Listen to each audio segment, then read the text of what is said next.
Hi, today we're going to read Alice in Wonderland. Alice in Wonderland. Alice in Wonderland. One summer day, Alice and her kitten Dinah were listening as Alice's sister read aloud from a history book. But Alice was getting very sleepy. She was dreaming of a world where cats and rabbits wore clothes and lived in little houses. She picked up Dinah and climbed down from the tree. Just then, a white rabbit cluttering a large watch came scurrying along. The white rabbit looked at his watch as he ran past Alice, muttering, "I'm late! I'm late!" How curious! How curious!" gasped Alice. "What could a rabbit possibly be late for? Please!" she cried. "Wait for me!" But the rabbit didn't stop. "I'm late! I'm late!" he cried, and disappeared into a large hole at the foot of a tree. As Alice was now very curious, she squeezed into the dark hole and crawled after him.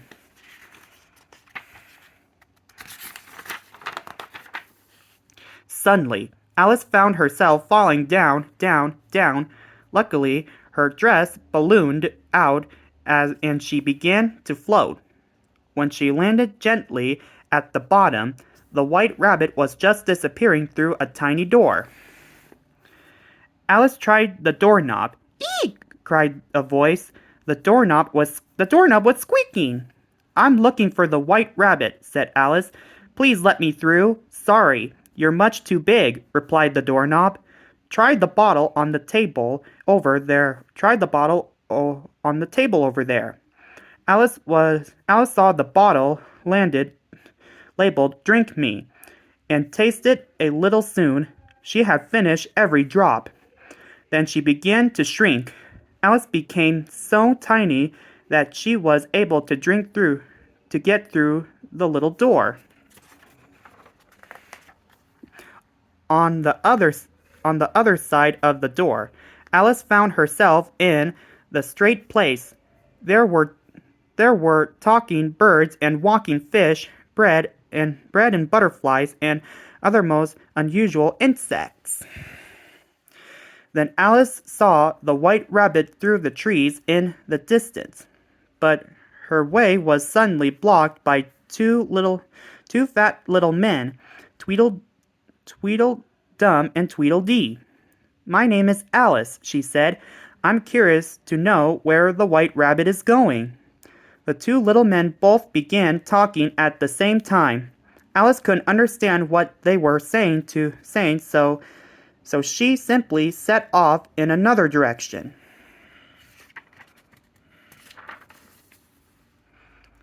Walking along, Alice heard singing.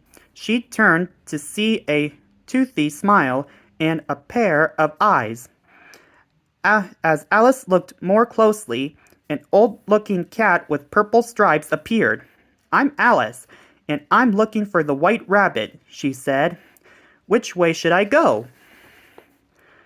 "I'm the Cheshire Cat," said the old-looking cat, "and if I was looking for a white rabbit, I'd ask the Mad Hatter or the March Hare. That way," and he pointed toward a path in the forest.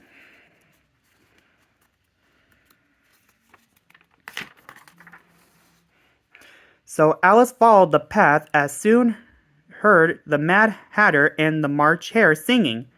They were having tea at the big table set with many places. "We're having an unbirthday party," said the Mad Hatter. "We're having an unbirthday party," said the Mad Hatter, "and we have only one birthday a year, so there are 364 unbirthdays. So there are 364 unbirthdays." Alice laughed out loud. "Why, then, today is my unbirthday too. Today is my unbirthday too," she announced happily. "It isn't," It isn't, the Mad Hatter said.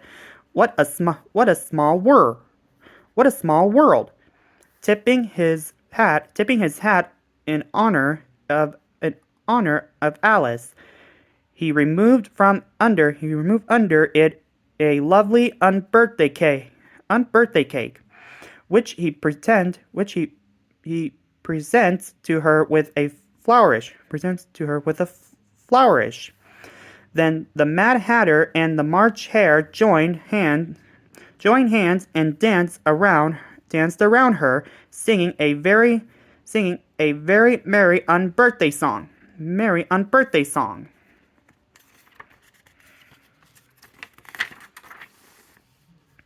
Suddenly, a dormouse jumped out of a teapot and ran around the table. "Catch him!" called the Mad Hatter.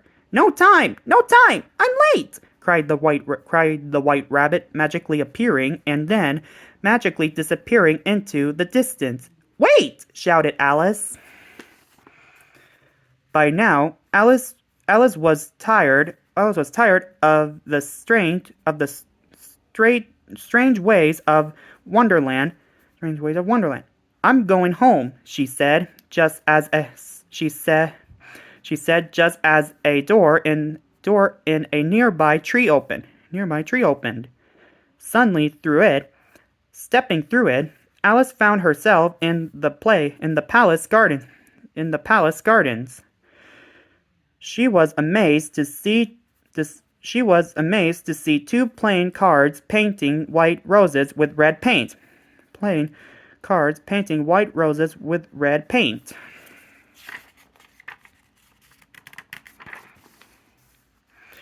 And there was the White Rabbit announcing the Queen of Hearts.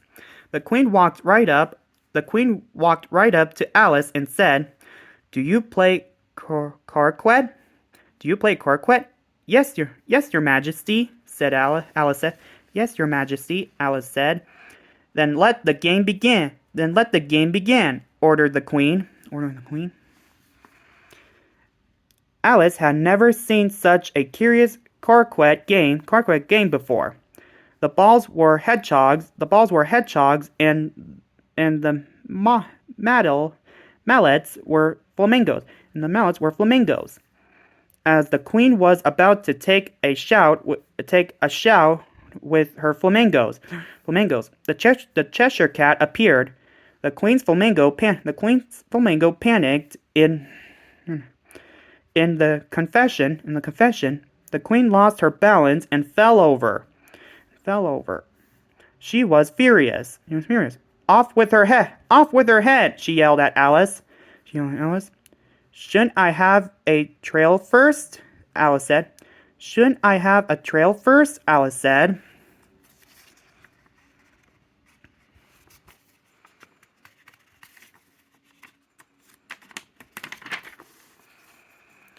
And so Alice was put on trail. The first witness was the March Hare. Then came the Dormouse, followed by the Mad Hatter. And then the Cheshire Cat appeared. Look, your Majesty," said Alice. Look, your Majesty," said Alice. The Cheshire Cat. Immediately, the Dormouse jumped out of his teapot. He ran up and down the courtroom, squeaking. Everyone chased after him. Everyone chased after him.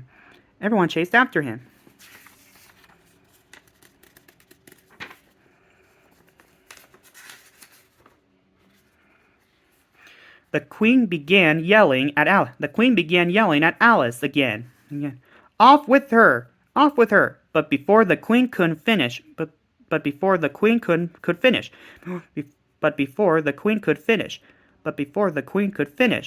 Alice said, "You don't frighten me.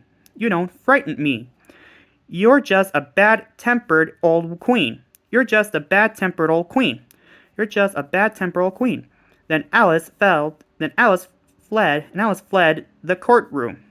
Then Alice fled the courtroom. Alice ran and was soon lost in a maze of hedges. She could still hear the Queen's voice, but it sounded very far away now, as if in a dream, as if far away now, as if in a dream. Wonderland faded, and she could hear someone calling her. Heard someone calling her. Alice, please wake up! Alice, please wake up! You've been asleep for a very long time. For a very long time. It was her sister. It was her sister. Alice rubbed her eyes and woke up on the riverbank. Alice rubbed her eyes and woke up on the riverbank. You've been dreaming, her sister said. You've been dreaming, her sister said. Oh, I've had such an exciting time. Oh, I've had such an exciting time, Alice replied. There was a white rabbit and I followed him and never mind.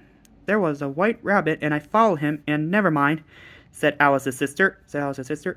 It's time to go home. It's time to go home for tea. It's time to go home for tea. It's time to go home for tea. Alice picked up her kitten. You know, Dinah, she said. Maybe I'll stay in the real world after all. Maybe I'll stay in the real world after all. The end. Well, that's all, folks. So, goodbye.